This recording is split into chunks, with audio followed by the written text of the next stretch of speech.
Ouais, alors avant de se jeter un petit peu n'importe où dans un schéma sans savoir comment on fait, moi ce que je vous propose d'abord, c'est d'essayer de voir ce qu'on sait dessiner, ce qu'on sait faire et si on n'est pas complètement perdu. Alors, on nous parle de réservoir. Est-ce que vous vous rappelez tous comment on dessine un réservoir? C'est très simple, le réservoir, c'est une boîte. D'accord? Ça fait une réserve, on voit l'idée d'un carton, c'est simple. On nous parle de filtration, alors on va dessiner des filtres. Alors, il n'est pas très beau, c'est pas une montagne, hein, c'est pas un iceberg, c'est un losange avec un... C'est un losange avec un trait à l'intérieur. Je vais essayer de vous les séparer. On nous parle d'une pompe à un sens de flux et à cylindrée fixe, donc c'est une pompe très simple. Pompe un sens cylindrée fixe. Donc celle-là, elle est facile. On nous parle de quoi aussi? On nous parle d'un vérin double effet. Donc là, j'insiste un peu là-dessus, mais c'est pas gênant. Vérin double effet.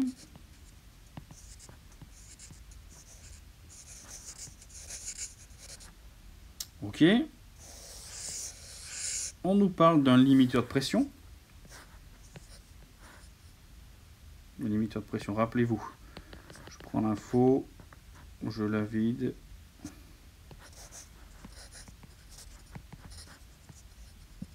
Ok. Et après, ben, on a l'élément le plus important presque. C'est... Alors, on va parler plutôt de l'entraînement de la pompe, moteur thermique.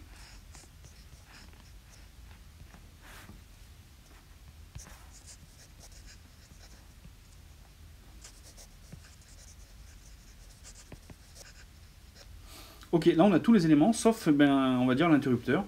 Celui qui va nous permettre d'envoyer l'énergie à l'endroit où on souhaite dans le vérin. C'est le distributeur. Le problème du distributeur, c'est que j'ai fait exprès de ne pas vous donner trop de détails pour que vous puissiez réfléchir et essayer de voir quel distributeur vous allez choisir de mettre pour piloter ce truc-là. Donc on se retrouve tout de suite pour la construction du schéma.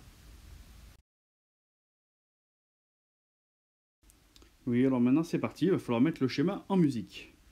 Dans un premier temps, je dessine le réservoir. Le réservoir, lui, il est souvent dessiné en bas de nos schémas. On sait qu'on a besoin d'un filtre pour filtrer l'aspiration de ma pompe. Alors je le fais très près parce que j'ai pas beaucoup de place. Et on sait donc que ma pompe va se trouver derrière. C'est une pompe à un sens de flux et à cylindrée fixe. Facile à dessiner. Ce qu'on ne sait pas pour l'instant, enfin si on l'a pas dit tout à l'heure, mais ce qu'on n'a pas dit tout à l'heure, ce que je veux dire, c'est qu'ici ma pompe, elle est animée par un moteur thermique. Moteur thermique égale double carré. Donc j'ai bien connexion entre mon filtre et mon réservoir. Donc là, ma pompe aspire à travers un filtre. Dans le réservoir, tout se passe bien. Maintenant, sortie pompe, bah, qu'est-ce qui va se passer et où est-ce que je vais? Pas simple à voir et à comprendre tout de suite. Ce qu'on sait, c'est qu'on a à alimenter un vérin double effet. D'accord. Alimenter un vérin double effet qui va piloter ma lame. Donc il a une communication avec la grande chambre, une communication avec la petite chambre. Vous aurez un cours sur les vérins bientôt.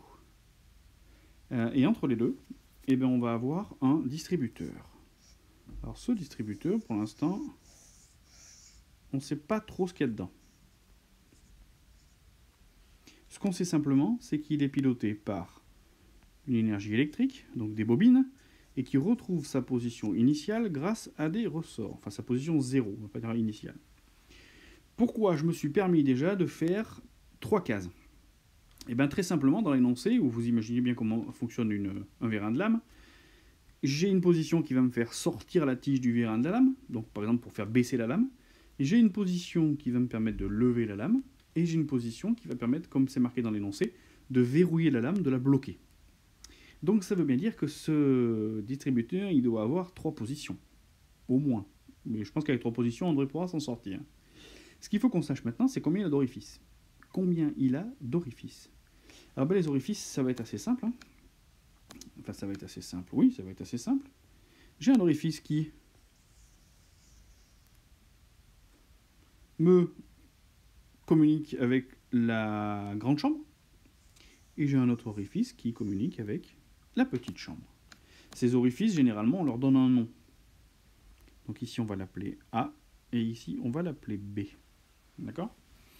Donc là on a déjà deux orifices en haut, un qui va vers la grande chambre, l'autre qui ira vers la petite chambre. Maintenant ce qu'il faut qu'on sache, c'est tout simplement, il va falloir qu'on amène un jour l'énergie de la pompe. L'énergie de la pompe on l'appelle P, l'orifice. Et vous le savez déjà, il y a un orifice qui va au réservoir, et le réservoir on l'appelle ça le tank. Donc il y a un orifice qui va au réservoir. Alors attention, tout à l'heure on avait dit dans l'énoncé que le retour au réservoir était filtré aussi. Donc là j'ai fait une erreur. Il faut que je dessine un filtre. Donc j'aspire, je filtre, je remets au réservoir, je filtre encore. Ok ?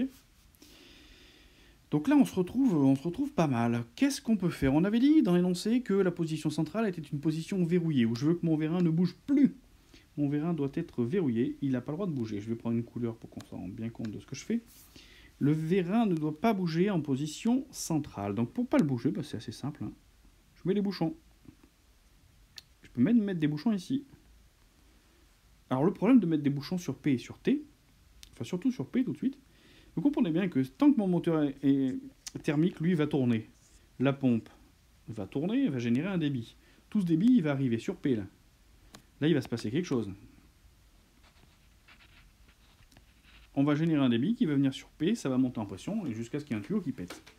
Donc là, il va falloir que je pense à faire quelque chose rapidement, parce que sinon, je vais me prendre de l'huile un peu partout. Alors la chose rapide à faire, c'est assez simple, c'est de dessiner un limiteur de pression, comme il est marqué dans l'exercice, dans l'énoncé, pardon. Le limiteur de pression, je le mets en sortie de pompe. Et ce limiteur de pression, tout simplement, il vient mesurer la pression générée par la pompe grâce à cette information entrée discontinue. Il a un ressort, il peut même être réglable, ça c'est pas dit dans l'énoncé, mais... Et tout ce qui va fuir de ce limiteur de pression va se retrouver sur le circuit de retour. D'accord ? Donc là, j'ai bien limité ma pression, notamment quand je suis en position fermée ou la position centrale. Maintenant, il me reste deux positions à faire dans mon distributeur. C'est la position quand je vais piloter ici la bobine qu'on va appeler 1 ou la bobine qu'on va appeler 2. On va dire que quand je pilote 1, c'est fait de la sortie de la tige. Alors, comment je peux faire en 1 pour faire sortir la tige? Ça veut dire qu'ici, je vais me retrouver avec P, ici, T ici, A ici, B ici. C'est ce qu'il faut s'imaginer dans notre tête. Donc je veux que la pression, en fait, elle fasse sortir la tige. Donc il faut que j'établisse la pression dans la grande chambre. Donc que je mette la pression sur A. Et bien pour mettre la pression en A, c'est assez facile. Je prendrai une flèche et je vais en face. Et on comprend bien que la pression va partir sur le bloc A et venir ici s'établir dans la grande chambre. Pour que la tige puisse bouger, il faut aussi vider la petite chambre. Donc il faut vider la petite chambre de l'autre côté. Si après je me mets en position 2 pour faire de la rentrée tige, il faut réfléchir à ce qu'on va mettre en face ici. Dans cette case-là, dans la case de droite, ce que je veux là, c'est que la pression elle aille de côté petite chambre, là où il y a la tige, pour pouvoir pousser le piston en phase de rentrée tige. Donc en fait, la pression, je vais devoir l'emmener de ce côté-là, en B. Mais il faut que je vide la grande chambre en A, que je le mette sur T, sur le tank, sur le vidange. Voilà, donc j'espère que ce schéma, vous n'avez pas trop eu de mal à le faire. On fera un petit cours sur les vérins, parce qu'on a vu un petit peu les différents sigles bientôt. J'espère que tout s'est bien passé, que vous avez tout compris. N'hésitez pas à me dire si vous ne comprenez pas et si vous avez des questions. Bye bye.